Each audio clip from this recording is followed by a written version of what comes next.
Today's episode of Socially Democratic is presented to you by Dunn Street. Dunn Street is a modern campaign agency dedicated to using grassroots organising to build winning campaigns and make the world a better place. Whether you're in business, issue-based campaigns, or an organisation driving change in a community, Dunn Street develops strategies to overcome challenges by connecting people that share the same values and organise them to achieve common goals from the ground up.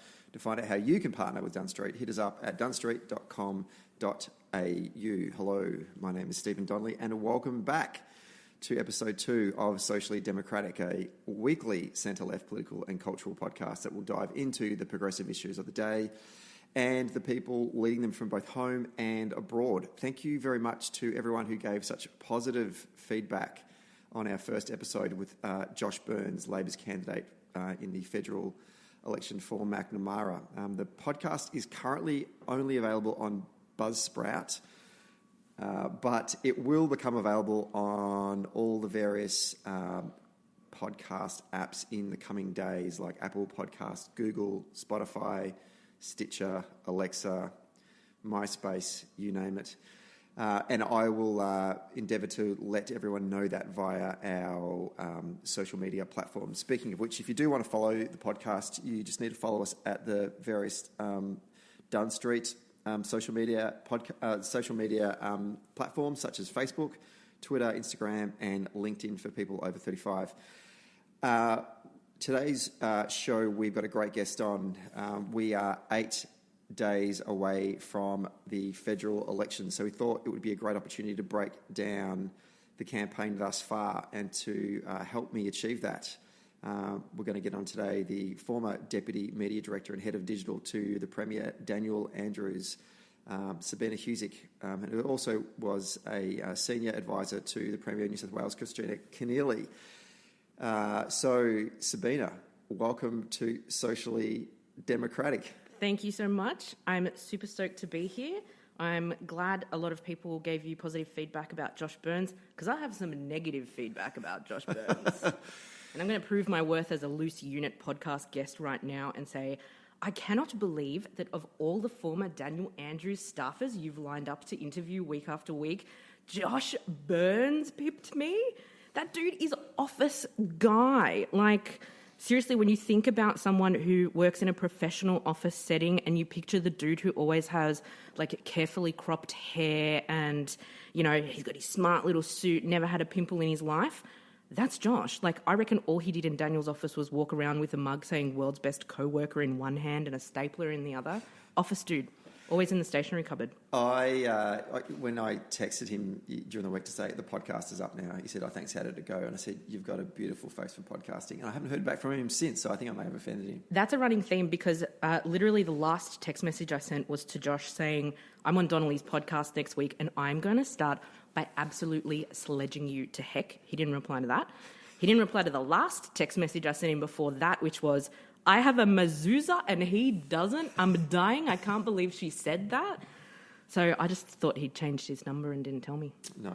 Well, anyway, you're here today. Yes. To continue the long line of former staffers of Premier Daniel Andrews. To present a much better and more charming version of the podcast than Josh's. You've set high expectations. Thank you. Let's do this. Okay.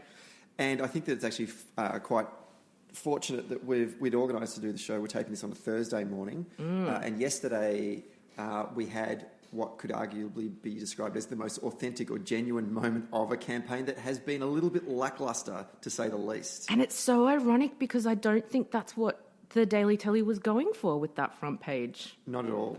So for those who have been living under a rock or living in my hometown of Warragul and probably don't get the internet, but Bill went on Q&A on the Tuesday? Monday? Monday night, and spoke quite passionately about his late mother and the influence that she has had on his life. And it was good. It was exactly what you want to see from a politician in terms of making a connection with voters in terms of their values and shared interests and the like.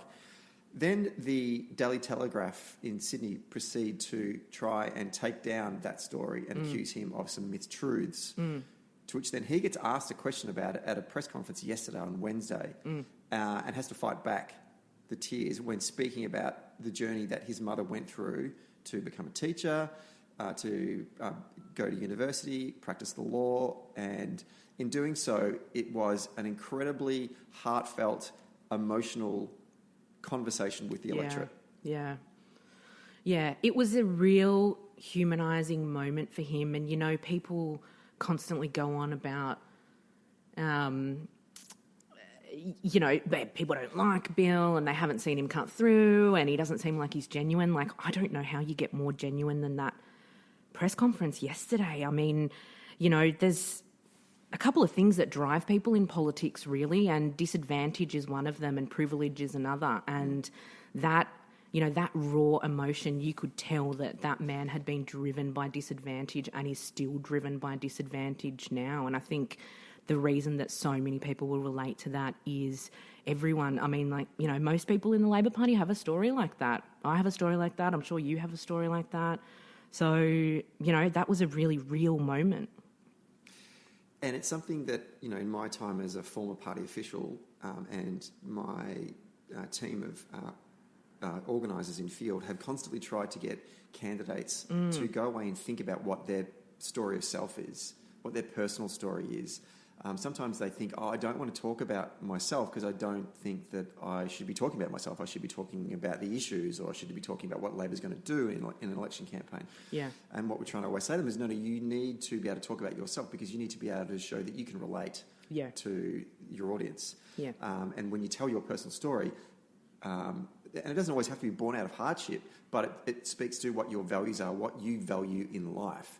And when you do that, an audience goes, naturally they think, when someone tells you a story, you'll think about your own story. Yeah.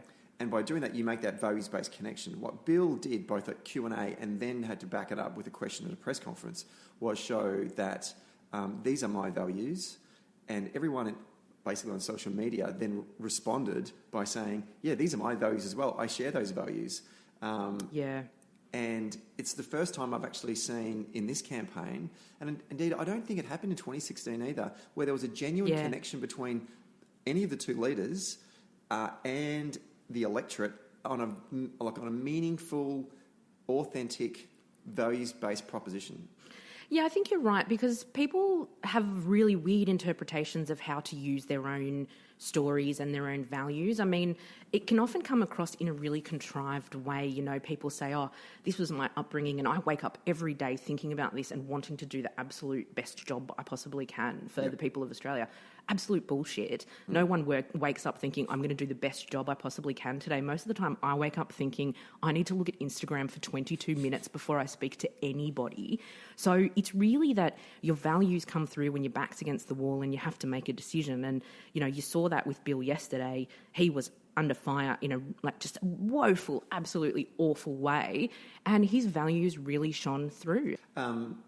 It made me think of the 2008 Democratic primary campaign when the race moved to New Hampshire, and Hillary had just lost, surprisingly to her campaign and herself, had lost the... surprisingly to some of us. Had lost to this unknown, junior senator from Illinois, Senator Barack Obama, had lost the Iowa caucus to him. Pressure is now on her in the New Hampshire primary to deliver. And she was at a diner and all the press packs there. But a woman asked her, a Democratic voter asked her a question about the pressures that she feels or finds in trying to do her job as a woman. And she gave a genuinely honest answer about the pressure she is feeling, maybe literally at that moment, but broader than that, and started to sort of tear up a bit. And all of a sudden, everyone, the way it was written was, we're finally seeing, the real Hillary. And there's a whole other conversation about that as well. Yeah, don't get me started. Yeah, whether it was the real Hillary or not. But she won. She went on to win that primary, and one can argue that was a sort of a circuit breaker for certainly that election race. because she started to seem relatable. Now, you don't have to tear up to appear relatable to an audience. And one could argue, well, Barack Obama actually was talking about his story and the story of millions of Americans every single day of the campaign, and probably that's actually why he won, one of the many reasons why he won. But for that moment, Hillary nailed it. And I sort of think about Bill yesterday and go, that's more like it. And we need more of that from all of our leaders, really, and all of our politicians who are seeking public office. It'll be interesting to see what transpires in the remaining 8 days of this campaign because of that. Yeah. But certainly a response on social media has been overwhelmingly positive.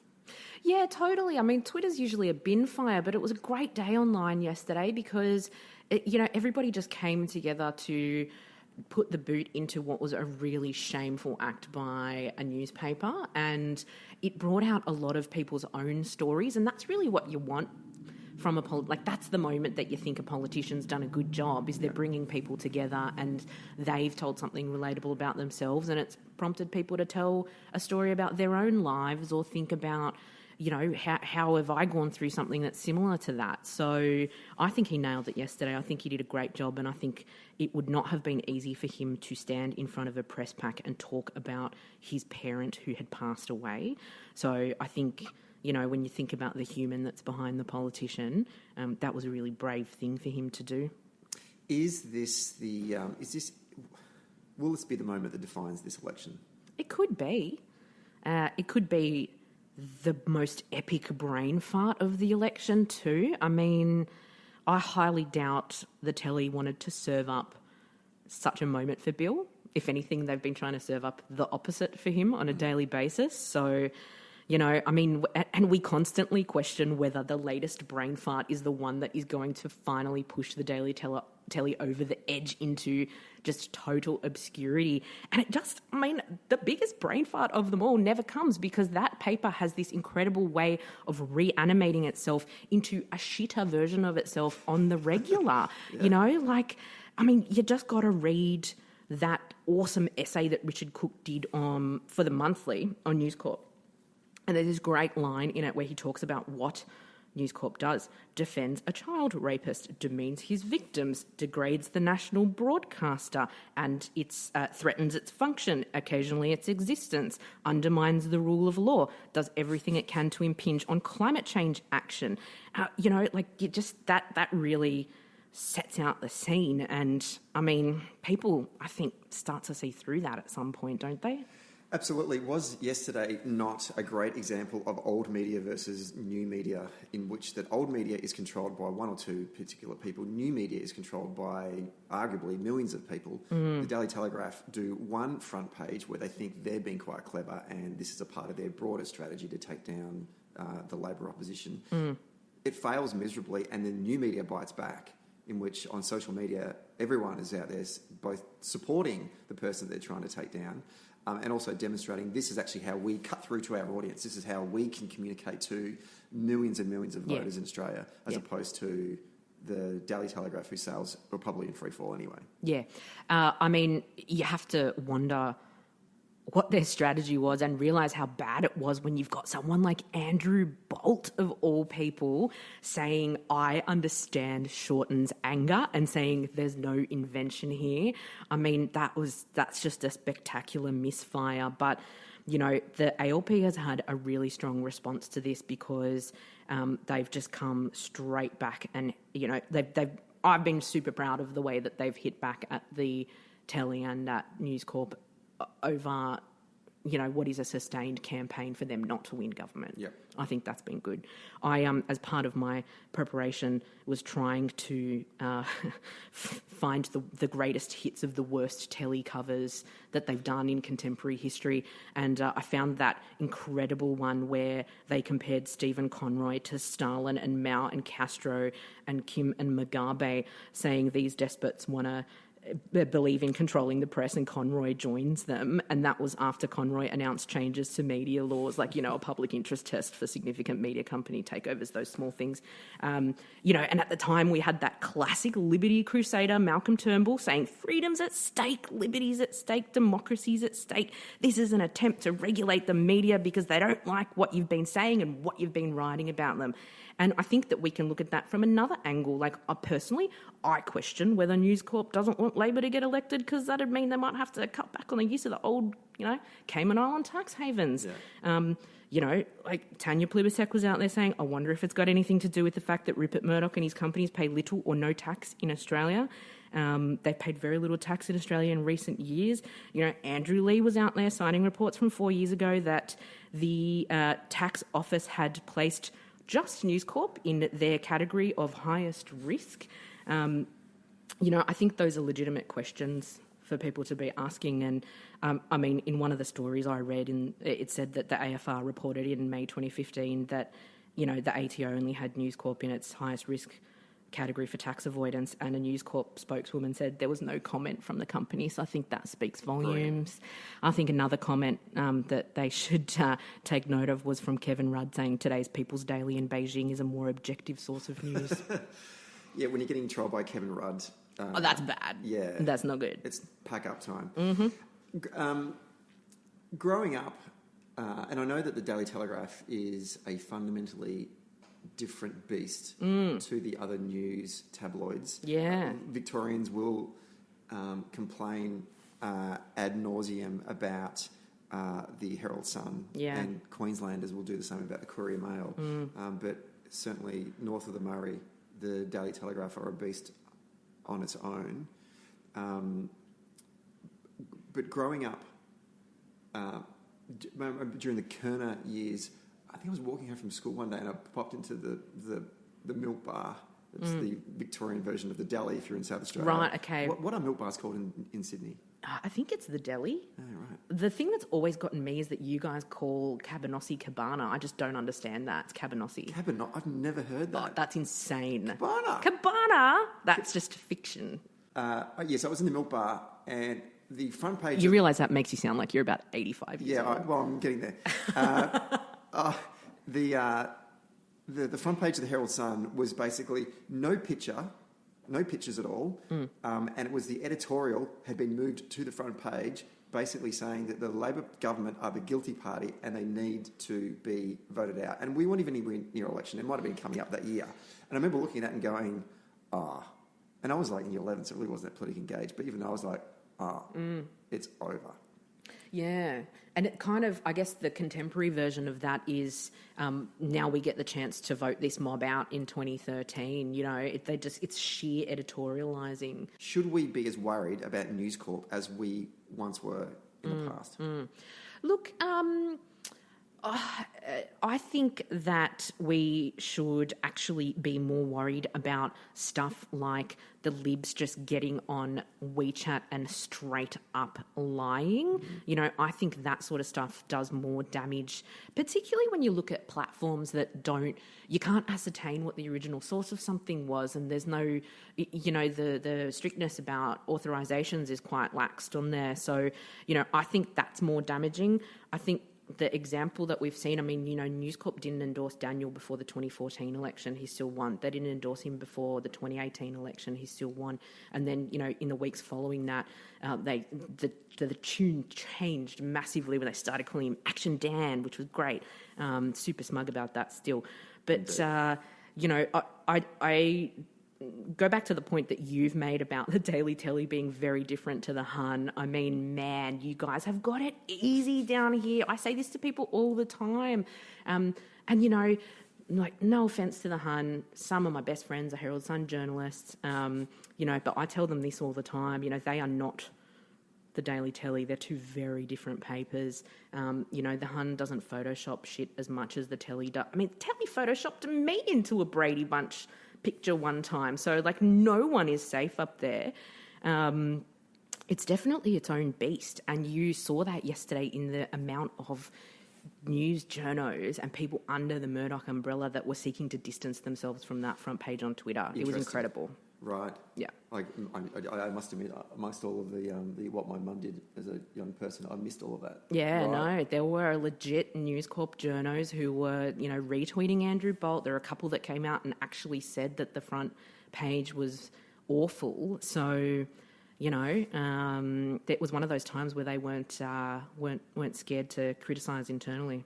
I think it is great. Also, I mean, you mentioned before about the Hun were no friend of Victorian Labor or the Andrews government. Yeah. Right from the moment he became leader. Yeah. Back in 2010.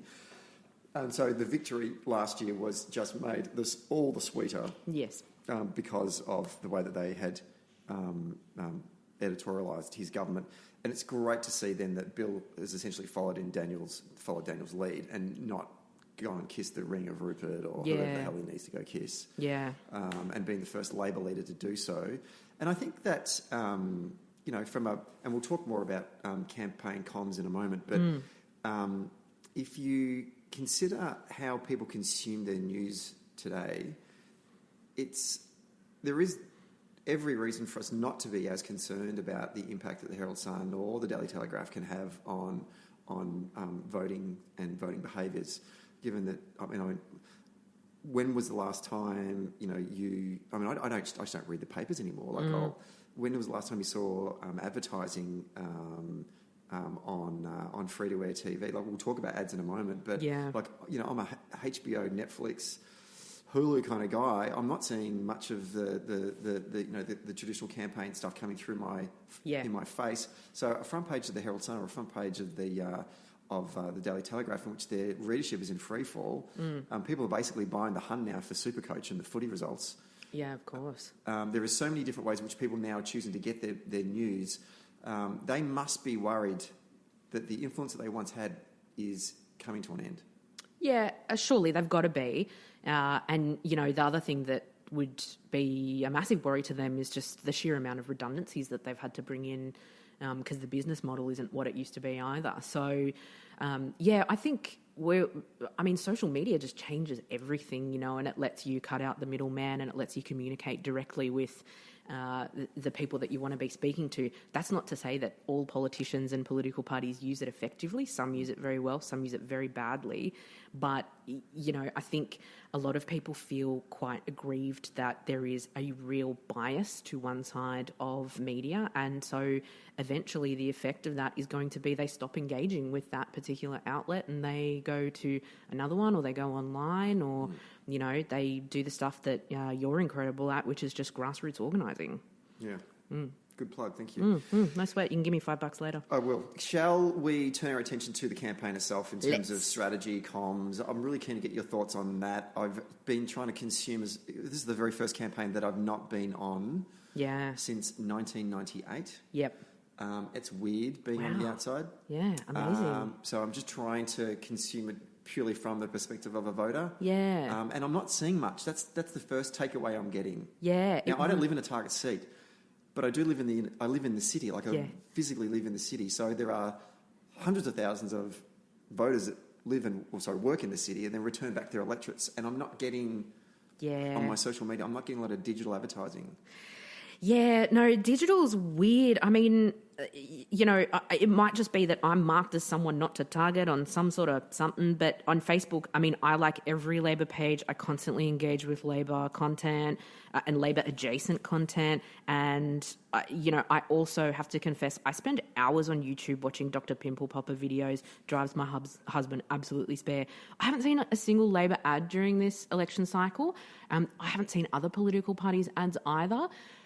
So that kind of makes me question what's going on with those digital ads and how they're doing that, because I kind of figure, surely just based on my internet activity, I'd be a prime target for that. Correct. Right? Yeah. Well, certainly, the interesting point you just spoke about there was both Facebook and YouTube. They're the two main areas which political campaigns will spend a lot of their digital advertising dollar. Yeah.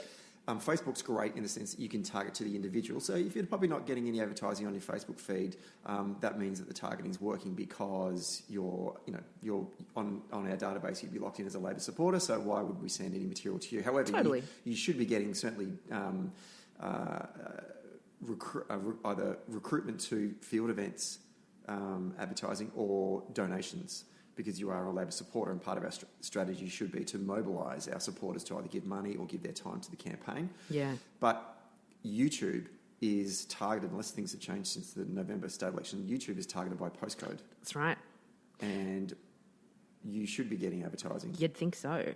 But not even the Greens. Like, I live in a Green seat. I'm not getting any Green. Yeah, I mean, I'm in Tanya's electorate in Sydney, and I don't get that much Greens advertising either.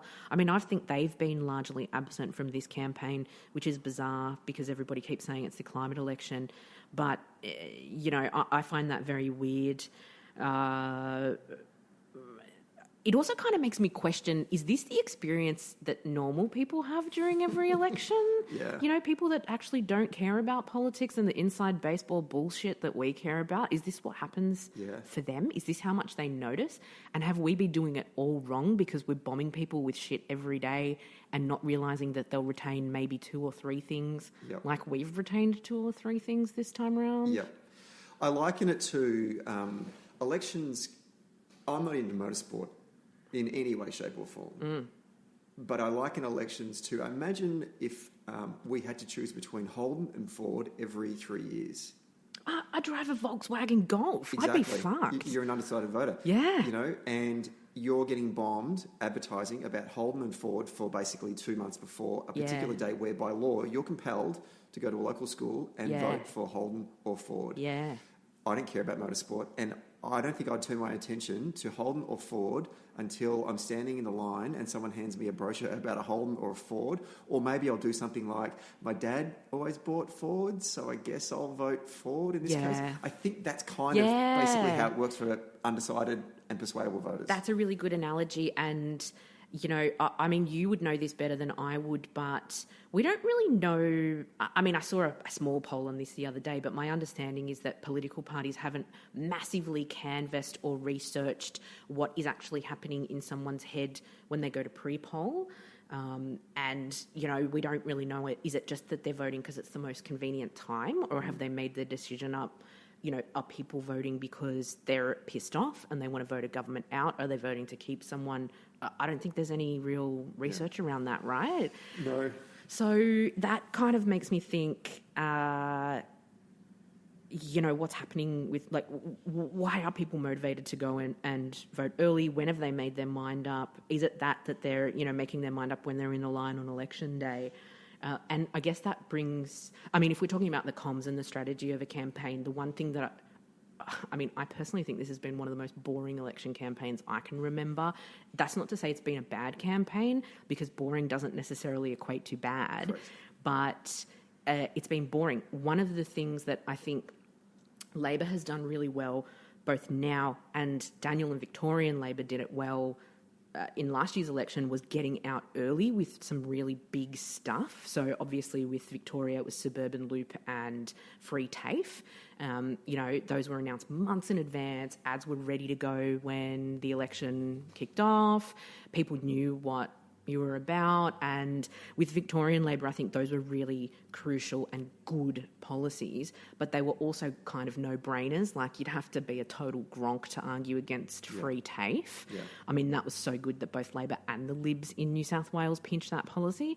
But with federal Labor, and what Chris and Bill have done is gone out with some pretty controversial shit quite early, the franking credit stuff, negative gearing, all that kind of thing. And they've done an awesome job at socialising those ideas and getting them out there. And, they've been subject to months and months of discussion and scrutiny. And, people might think, okay, well, that's months of someone being able to pick your policy apart, but also it's months of Labor being able to pick apart deceptive messaging, like, those old boomers on the North Shore that reckon they're not going to be able to donate 10 grand to charity anymore. It's like, okay, if you got 10 grand in disposable income that you're giving to charity, I think you're good. Thanks, mate. Yeah. I've been really impressed with Chris Bowen over the course of the last 12 months in his calm ability to communicate the reasons behind the franking policy. Yeah. And he's had to deal with it in so many different environments. And obviously he's across his staff, it's quite clear. Totally. But he's done it in a way that is nice and calm, and it's not hysterical, and it's suggesting to everyone else, let's just calm down. This is actually a good policy. The majority of Australians would actually be in support of this, and this is why we're doing it. Yeah. Because it's a good thing to do. Yeah, he's been awesome at that. I think it's great that we've got a shadow treasurer and potentially a treasurer of Australia who's never cracked the shits about anything in his life. And I think that's going to do him well in prosecuting that argument. And I think he's done just that on franking credits and just kept at it, you know, relentlessly so. So in terms of the comms of the campaign thus far, you are I would regard you as quite an expert on the whole digital world of things. Hey, thanks. Not just because you actually, were the head of digital for a very successful Daniel Andrews, but even just looking through your digital feed on Twitter, you've got a great voice. It's unhinged. And I'm really interested to get your thoughts on the digital campaigns of the parties, and even broadly speaking, even the third party groups that are sort of trying to hang around the periphery and stick their nose into the campaign and be relevant as well. What's your take on that so far? Yeah, look, I've got to say the worst thing, hands down, that I saw on the internet during this election that I've seen so far was that absolutely batshit ridiculous meme that the Libs had photoshopped Scott Morrison onto Han Solo's body for the 4th of May. I was just like, who approves this stuff, man? Honestly, I think politicians need to get away from the idea that you just put a bunch of millennials in charge of your digital team and they make memes and that's how you swing everyone. Like, don't get me wrong, there is 100% a place for memes and humour in a digital strategy, but when that's the backbone of your digital strategy, I think you have a fundamental problem there. And I think that successful digital media in large part has to be built on some genuine, authentic thing. People want to see that there's a human behind a politician and that it's them talking and, that they have some opinions that are put forward in a way where people can understand them and it's not esoteric and it's not, this cerebral bullshit that we get so much. People just want someone to speak to them like they know what they're thinking and feeling and, they know that it's hard and here's what we propose to do to fix that. Morrison really tries to go for that kind of folky... Yeah. And it comes off... I don't know, I mean, obviously you're not a bias, but he just comes off to me like the quintessential Australian male wanker. A total and utter wanker, complete wanker that has spent too much time at an evangelical church. Yeah, singing with his eyes closed. And it just seems so fake. Yeah.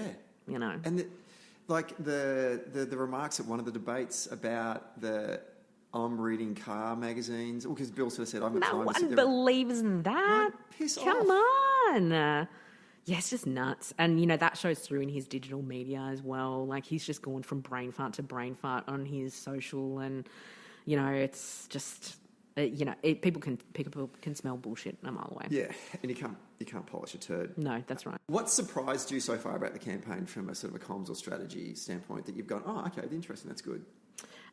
Look, oh God, you put me on the spot there. Or what's some things that you would just go, oh, can we just do away with this? This is just stupid. I mean, I've got a couple myself that I could just throw at right now.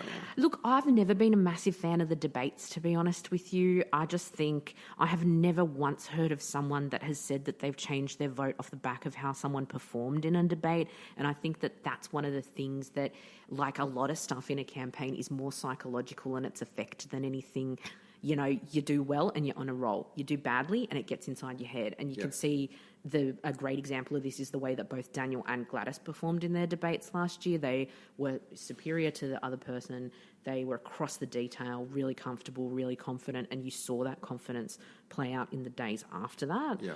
Other than that, I mean, I guess it's an important way for journalists to feel like they have a really crucial, incredible part in today's democracy. And, Amen. like they get to fill out their little scorecard with a happy face, smiley face for good and a sad face for bad. And, I just love how News Corp journalists are the first to blow this ceremonial horn and announce that the Liberal guy's done an incredible job. But if Labor does well, there's no clear winner there. It's a draw. Oh, we get it, man. Rupert pays the bills. It's a vanity exercise for journalists. I've thought about it and thought about it. And they're just pointless. I just don't know why we do them. Yeah, Now, in I America, it know. kind of makes sense. One, because, well, first of all, there's like a national debate, independent body that sort of adjudicates them, and most of them are on free-to-air US television, and they're on at a normal time that normal people can see. Yeah.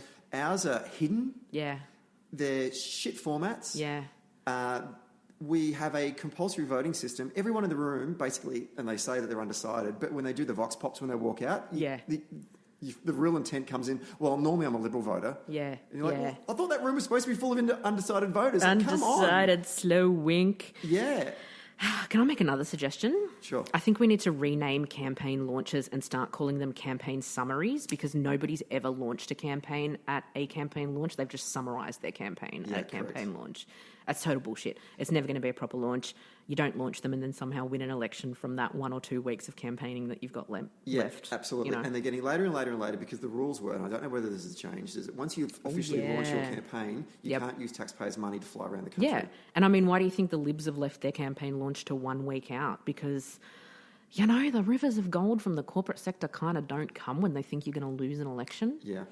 Yeah, and I would make this other one point. My understanding is that Tony Abbott and Barnaby Joyce and Malcolm Turnbull all aren't going to be at the coalition campaign launch, right? And you compare that to Labor. We had any leader who was alive and mobile there, like, you know, if we and still a member of the Labor Party. And still a member of the Labor Party, that's right. Not you, Mark. I mean, I just reckon if we embalmed our former leaders like the Soviet Union did to Lenin, we'd probably have Billy Hughes there as well. Yeah. But, you know, all is forgiven, Billy. Exactly. Everyone has put aside every salty grudge in contemporary political history to come together for Labor, and it's been great. And that, again, I think underlines the difference between us and them, and really goes back to a theme which is great for Bill, which is stability versus chaos. Yeah. Yeah. The bus. That's the other thing I wanted to talk about. Yeah, the bus is kind of in that category and kind of not like, you know, I see the practical value in the bus in that it is providing that constant content, you know, the optics as well of just a bus rolling into town is pretty good. And in some instances, the bus rolling up to pre-poll is enough for a yarn. Yeah. So it provides a value there. You know, you get that awesome campaign camaraderie when everyone's on the bus. And, you know, I spent most of my time last year on the Victorian campaign on Daniel's bus, which was great. I had the very important job of giving everyone their sandwiches at lunchtime, and I think I did okay. But, you know, it's great. Being on a campaign bus when things are going good, fantastic. When things are going bad, not as great. Yeah, it could be a lonely experience. I don't think the Libs are having a great time. The other point I wanted to make was Palmer United, just as a segue, with the amount of money that they've spent on their digital and mainstream TV advertising, are we currently witnessing the world's, or Australia's biggest and most expensive randomised controlled experiment testing the effectiveness of paid advertising in an election campaign, which basically at the end will show that $50 million gets you maybe 4% nationally. I mean, imagine if he spent that money paying his workers. Wouldn't that be Wouldn't great? that be something? Wouldn't that be great? It'd be pretty good, I reckon. And also, it would be worthwhile for those at the pointy heads at head office in the data team for the Labor campaign to go, okay, that's how much TV advertising is actually worth, like basically 4%, if you want to spend $50 million. Considering in 2016, our national campaign budget was around about $18 million. Yeah, total, right. Yeah. for everything. Yeah. That's staff, field, advertising, Yeah, right. the whole thing. Wow. He's dropped $50 million on advertising, and it's got him at this stage, and that's based on polling. And I'll look forward to watching what the actual results are on election day, but at this stage, 4% of the national vote. Yeah, it's really bizarre. And I mean, people, you question whether people see through that stuff too. You know, is that actually turning anyone's opinion about Clive Palmer? No. Interesting that the Libs are so cosy with him. Yeah. And Bill made a good point at the debate last night that I did watch. You know, how much is this going to cost the Liberal Party if they win? Yeah, that's exactly right. Because nothing is for free with Clive Palmer. Nothing is for free, except if you happen to work for him, then you're giving your labour for free. Let's turn to look. I'm only going to quickly gloss over this, just because everyone does talk about this, and that is what are the elections that define? Sorry, what are the issues that define this election? I want to get your thoughts on: is this the climate election? Because every environmental group and the Greens and the Guardian are basically pitching that this is the climate election. Yeah. And I think that's a very good concept to push. I think climate, certainly amongst 18 to 25-year-olds, is the number one issue for them, and even younger voters. Yeah. But at the start, when I first started to see that this was a campaign strategy by environmental groups saying that this is going to be the climate election, I thought, I wonder if it will end up being the climate election. We've got 8 days to go. Sabina, is it the climate election? Look, I guess it's the climate election. Like, for me, it kind of feels like it's the climate election that wasn't. I mean, one thing that's always really confused me about the way that we communicate in regards to climate change and the environment is that we don't do it in really material terms. And I would love to see everyone get better at communicating a very sharp and simple message about climate change to people. I mean, we always talk about droughts on farmland and floods in Queensland and bushfires next to pristine rainforests in Tasmania, and that's super important, of course. But when I think about effective political communication, I think, okay, well, who's telling the Bosnian dads of Blacktown and Toongabbie that they're going to have their air conditioners on 24 hours a day? Because I can tell you that would get my old man's goat. Yeah. And, who's telling the Bosnians of those places that they can't wear socks with their Adidas slides? Like, that's climate change. And you can't use that particular type of spinach for your burek because guess what? Farm flooded, climate change. Like, let's talk in some real terms that people understand. And I think we talk about these concepts that of course they're bad. Like, yeah, the Great Barrier Reef is awesome. It's a natural wonder. We don't want that to collapse. But messaging about wanting it to be there in perpetuity so you can take your kids on holidays, like, that's really cooked because I can tell you what, when I was a kid, we could afford to drive as far north as Coffs Harbour and that was it. Yeah. So, yeah, who's going to the Great Barrier Reef these days? Exactly. That sort of messaging's a bit off. The other things I found interesting was, given that there are so many third-party actors outside of political campaigns, more so on the left side of politics, Get Up, Environment Victoria and the various state-based organisations, the Wilderness Society, the Conservation Foundation, a whole bunch of them out there picking certain electorates, saying, we're going to go in there. Yeah. Some of them are doubling down on top of each other, others maybe a bit more spread out. Yeah. There needs to be some kind of centralised organisation of their pooling their resources, because sometimes they're doubling down on top of each other. Yeah, and I really question the strategy of campaigning in marginal seats. I mean, to what end? To deliver another Liberal government that's not going to do anything about climate change for 3 years? I think this is a really good point because I've been particularly underwhelmed this election. It kind of feels like people just assumed Labor would win and that they didn't have to spend the money on campaigning for climate change and all of that sort of stuff. I think the Wilderness Society has actually done a very good job because I can't open Facebook without seeing an ad of theirs, and like I get what they're about. Change the laws of nature is going to be stuck in my head until the next time I hear the Coles No Annual Fee MasterCard song. But I think that what they're doing is targeting people that aren't the natural base. They've identified that there's a set of people out there, women, middle-aged, comfortable, but still not isolated, like not insulated against the effects of climate change. And those are the people that they could potentially swing to thinking, hey, this is a big issue that we need to tune into. I mean, it really bores me when I see polling commissioned by other enviro groups and it's a story in The Guardian every time, like, boring. Come on, you've got those people already. They're in your camp. Yeah. Try harder. Yeah. It's a fascinating one, and it's something that I think that they're going to have to get organised. Yeah. I see what you did there. Thank you. Into the future. Now we talked about franking and credits before. Yeah. But want to just sort of get a sense from you about what is the ultimate pitch by the Liberal Party in this campaign to voters? Is it essentially boiling down to Morrison versus Bill? I'm better than Bill.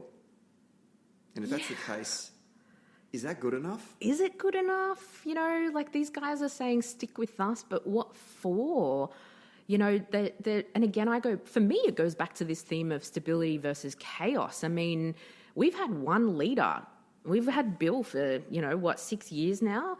These guys, you vote for Abbott this is Bill's line actually, which I think is a really good one. You vote for Abbott, you get Turnbull. You vote for Turnbull, you get ScoMo. You vote for ScoMo, what's next? Like, are we just going to get a bunch of potatoes on top of each other in far north Queensland, like dressed in a trench coat? You know, they're really not nailing that stability proposition for people. No. So. And they kind of haven't qualified why you should vote for them and stick with the current mob, because their climate change non-plan is less expensive. I mean, it's bizarre. But let's go back to franking credits for a minute. So the way I understand this, right, loophole, taxpayer-funded cash, handouts to investors that don't pay any income tax. Correct. Right? We're giving free money to people who have money. Correct. Is that right? That is basically right. 4% of Australians benefit from that. 4%. That's incredible. And for people of retirement age, this thing really got me. More than 80% of that concession accrues to the wealthiest 20% of Australian households. Yeah. Like, you know, this, I think, going back to your question about what surprised me in this election campaign, the unhinged stuff that has come out of boomers has been incredible. I mean, you know, you go back to that guy, the old mate on the boat, giving his interview to 7:30 about how franking credits was the most unfair and hostile proposal he's ever heard of in his life. And he's on a yacht. Get a grip, mate. Seriously, like, I reckon he was probably out on that boat sailing around Fremantle and he had 2GB switched off when, I don't know, like, Howard lied so he could go warmonger in Iraq, or Malcolm Turnbull announced the humiliating plebiscite to decide whether gay people should get married, or, you know, Abbott wanted to delay New Start for 6 months, or, like, you know, I'm going to be fair here, even when Julia Gillard cut welfare for single mums. Yeah. Right? Yeah. Where were you then, mate? Yeah. Shall we turn our attention to, as we wrap up, seats to watch?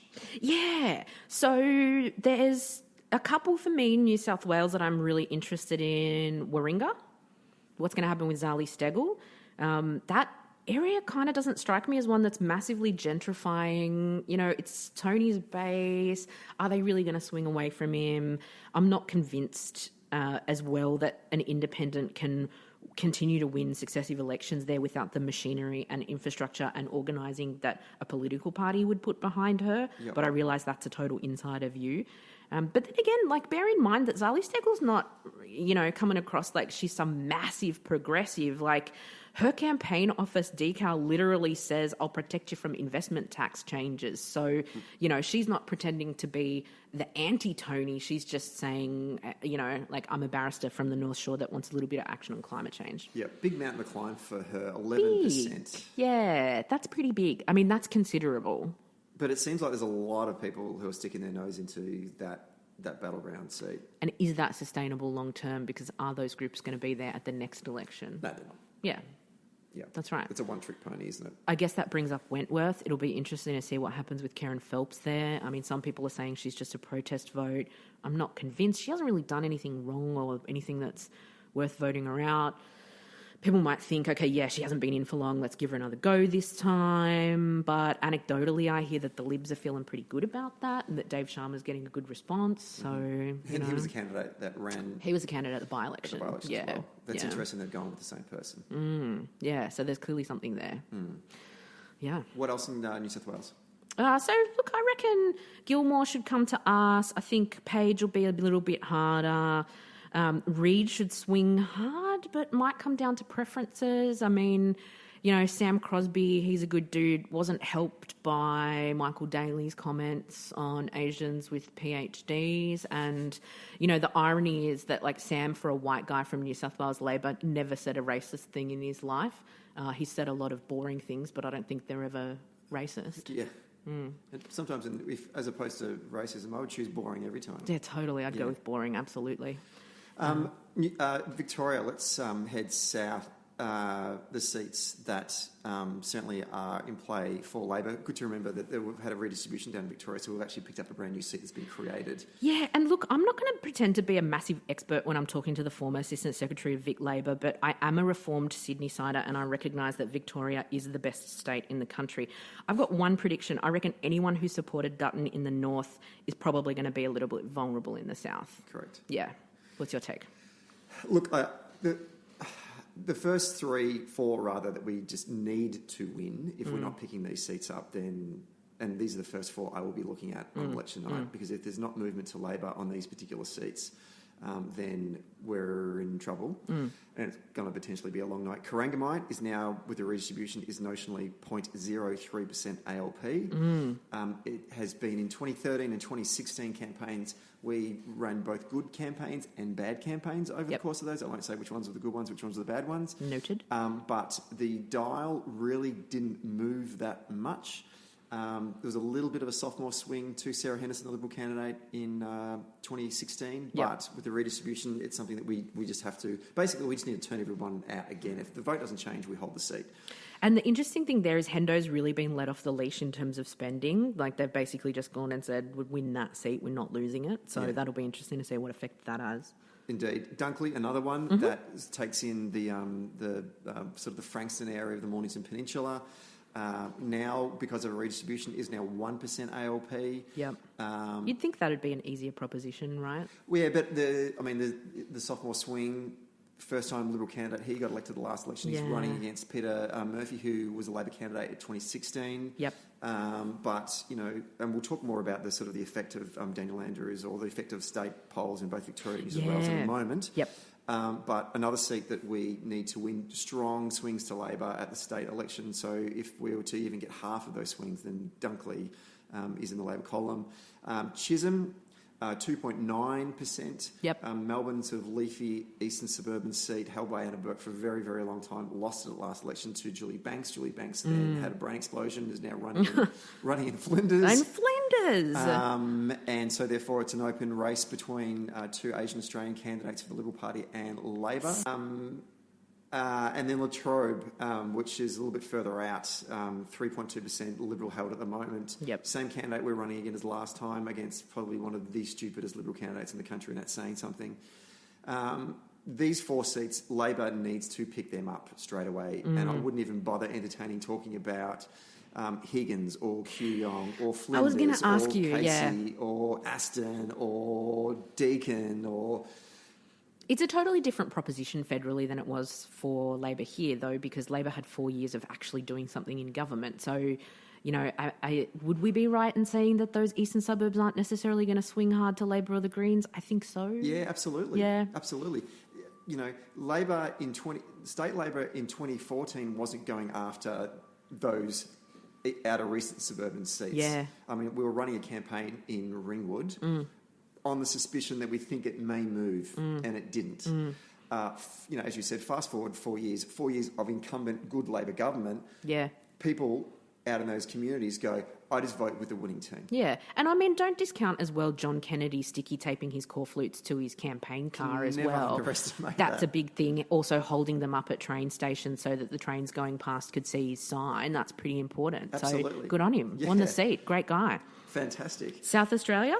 South Australia, not a lot. They've really maxed out on state gains there, haven't they? Got it, yeah. Boothby's going to be interesting, though, and I guess the fringe benefit of Penny Wong not being the campaign spokesperson overall is that she's basically the de facto candidate for Boothby. And I mean, there isn't a person in Australia that doesn't love Penny Wong. She's incredible. She's so impressive. Oh, she's the best. You just want to cuddle her. I do, except, she's like the sun. You can't look directly at her. She's so fantastic. But it's really been the Penny and Nadia show there. It's not a natural Labor seat. The last time we held it, I think, was 1949? Yeah, 70? like that. And we've like the Sun, we've kind of got close to it every now and then, and then got burnt badly. Yeah. So that's a lot of history. Like, Nadia, if she won that, would be the first Labor woman to win that seat. So 70 years of history is a big ask. But, if someone can help you do that, it's Penny Wong. And the fact that there isn't a lot of seats on the table for Labor to defend means that they can basically throw all of their resources into seats like that. And props to the South Australian campaign. Yeah. They have historically been a state for Labor that, with little resources, have consistently punched above their weight. Massively. And done a great job. So if this is a good opportunity for us to potentially finally jag Boothby. Queensland, I think, is pretty tough. That's obviously the toughest state for us because of One Nation and Adani. Yep. I hear Leichhardt's a goer. Right. Yeah. let me. I'm doing the check your notes. The really bad Anthony Green thing. Check your notes. I'll entertain people. When the monitor doesn't work, so 3.9% in Leichhardt. Yeah, I'm hearing that's a goer. Petrie, I mean, like Corinne Mulholland is either the hardest working candidate that Australian Labor's got right now, or she's just really good at Instagram because she is every fucking where. If she doesn't get that seat, that'll be devastating. Dixon, Ali France, she is just pure sunshine, that woman. Yeah, she looks really impressive. You can't meet her or have a conversation with her without walking away thinking, damn, I wish every candidate was like that. She is grouse. And the added complication, because there is obviously a bunch of seats that are definitely in play for Labor to take off the Tories, but we've also got a bit of a, like as always in Queensland, a rearguard action where we need to defend seats like Griffith, Herbert and Longman. Yep. Which adds that complex. Bit difficult. You could have, like I'm not hearing great news about certainly polling on the ground in Herbert. Hopefully it's wrong. It's still ways to go. Yeah. It's still 8 days to go. You can turn things around. I'm not suggesting that we're going to lose Herbert, but I'm just saying that things don't look great there and people are a little bit worried, and that means that we're throwing more resources in there. You throw more resources into Herbert. That means you throw less resources into some of the seats we need to go after. So Queensland's going to be a bit of a challenge for us. Yeah. WA, I guess, could produce some pretty surprising results. Hasluck, looking okay. Yeah, look, my line of sight into WA is not great. I don't know why they're still a state. I thought they were going to succeed years ago. So they were. It's true. I've got to tell you, I went over there recently for the first time. Really liked Perth. Everyone was lovely. Had a great time. Thought it was way better than Adelaide. Wow. Yeah, I'm making the call. I feel that Perth is like my hometown in the 1980s. A fight could break out at any moment. Milk bar on every corner. Yeah, and just punch-ons at the either the GPO or at the train station. So, it's kind of edgy. So, state-wise, I mean, you said you wanted to talk about the Victorian and New South Wales election campaigns. Yeah. What's your take on Victoria? Well, because I think that what happened after the Victorian election, there was a narrative coming out of, from a national perspective by some people, I'm not going to name names, they were saying, oh, that's all Bill, or that's all federal Labor. I mean, it was kind of Daniel. Yeah, well, that's what I think as well. And so they were going, yes, Ripper, we are going to clean up in Victoria. And that was all of a sudden, let's throw resources at Aston and let's throw resources at Casey and a whole bunch of seats that we, historically are only winning when we are really cleaning up. Yep. Then New South Wales happens. And I think then we sort of go, oh, here's a bit of a sobering thought. Now, so the ultimate question to ask is how much of the result in Victoria was down to Daniel or the national campaign? How much of the result in Queensland was down to the state Libs or the national campaign? Now, great thing about politicians is they always pick and choose different arguments to suit themselves, and that we always see that. But what do we take from... My question to you is, because you know your own turf, what do we take from New South Wales? Is this a problem or a worry for us in New South Wales at this federal poll, or was this state-based issues? Look, I think that, voters are more discerning than some people might like to give them credit for. I think lessons from the New South Wales state election result, how much time do you have, honestly? The most important lesson, I'm just going to call it, this whole country and every state in it is full of some sort of iteration of immigrant. It's devastating fact that only 3.3% of the population are Indigenous. People are sick to the back teeth of dog whistling racist bullshit from political parties. Yeah. Now, that's not the only thing that we can glean from New South Wales. I think another major lesson is that the work just wasn't done by New South Wales Labor on the policy front over 4 years, and people aren't stupid. They know when a political party isn't offering them something. So, I would like to think I'm a little bit more tapped into this stuff than most because I pay attention to it out of interest rather than anything else. But I couldn't tell you what their transport or roads policy was, what they were going to do on social housing, hotbed issues like lockouts. They weren't anywhere to be seen. So, I think they kind of assumed that Gladys was going to be embarrassed by a tram line and a stadium, and that didn't work because people want something more than, a one-dimensional complaint about a transparency or a business case.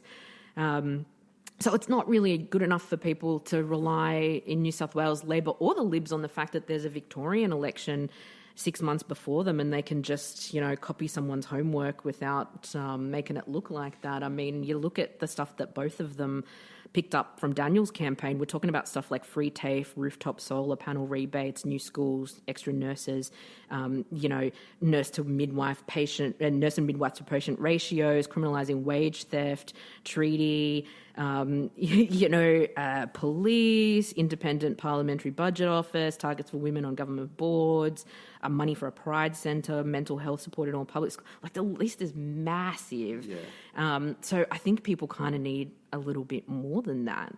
And you contrast that to Victoria, which was kind of done and dusted by 7. Yeah. And I didn't want to believe it. Yeah, But, no one did. It was. None of us did. It was. And that's... Yeah, I mean, the whole cookie cutter campaign complex that we're now doing, and both parties are guilty of it. They see a winning campaign and go, oh, we'll just do that. We'll do what they did, and that's not enough. And, Victoria, I think, had the 4 years of good government, but they also had active government, which is important. And you look at the New South Wales coalition, like, that election result wasn't amazing for them either. You would think theoretically that people would have voted for stability with them, but it wasn't an emphatic result on the night. Yeah. And I think we can poke a hole in this idea that the New South Wales coalition has this incredible term of government coming up because so much infrastructure is coming online. I mean, effectively, they're in their 3rd term now. So, yeah, infrastructure is going to be coming online this term, but people are also going to be saying, okay, but this is 12 years later and, new infrastructure always has bugs to iron out. It might not work amazingly first time round. So it's not going to be a cakewalk for them. No. Good on them for getting a lot of stuff up and running, but it's just not going to be, as simple as people make it out to be. Yeah, it's interesting, and I think that I just wonder about, like I said, in Victoria, let's just jag those 4 seats. Yeah. Have we, people keep on. Do you know what shits me? I hate people who keep on looking at preferred prime minister as a poll. Who cares? No one cares. Yeah. And if there is any journalist listening to this podcast right now, no one cares. Can I just tell you from the back room of the campaign, we don't give a shit about that unless their numbers are like in the toilet. I'm talking 5% approval rating. At that point, you got to go, oh, okay, right. That's a bit bad. We may have a problem Yeah. here. But 35, even 30% approval rating, who gives a shit? Basically, no one knows who the leaders are. No one knows who ScoMo is. Yeah. People are not engaged in this. Let's go back to the original analogy I talked before. Ford and Holden, they don't care. It's not a part of their lives. They have to go there because they're compelled to go there and they love a good sausage. And that's basically the only reason they're doing it, okay? So let's not look at what Bill is offering. Let's look at what Labor is offering. If voters are looking at what Labor is offering and they like what they see, in Victoria, we won't get the same replicated vote that we got in the state poll because of the things you just mentioned before about incumbency, but it'll be enough just to knock in those 4 seats, hold what we need to hold across the rest of the country. We're in government, and then Bill can go and do the things with his team that he wants to do to make Australia a better place. That was an incredible tear. Stephen Donnelly Unplugged. Thank you. Amazing. It's been annoying me for a while. So now. Good. That's the great thing about having your own podcast. And also not working for the Labor Party in Victoria anymore. You can just get that shit right off your liver. Yeah, absolutely. I know. Felt good. Yeah, good. Thanks for letting us say shit on the podcast too. You're welcome. So good. Look, let's. Should we wrap it up? Any final thoughts before we part ways? Look, I think I'm very interested to see how this whole dynamic changes between News Corp and political parties after this election, if it does. I mean, we've certainly seen it on a deteriorating trajectory with the ALP. It'll just be interesting to see where it goes from there. And I think something that people will be really keeping a close eye on. Yep. Where are you spending your day on election day? Look, I haven't decided yet, but I'm going to guess it's going to be somewhere around Chifley. Yeah. Good work. Yeah, I think so. I think I'm going to have some family duties to do that day. Yeah, I can imagine. Because of your father. Because my dad, Ed Husick, Yeah. Yep. I have to help him out. Brilliant. I'm the secret weapon. You are. Uh-huh. Best of luck to the Husick family on Thank election you. day. Thank you so much. Great to be here on Australia's future best podcast ever. Indeed.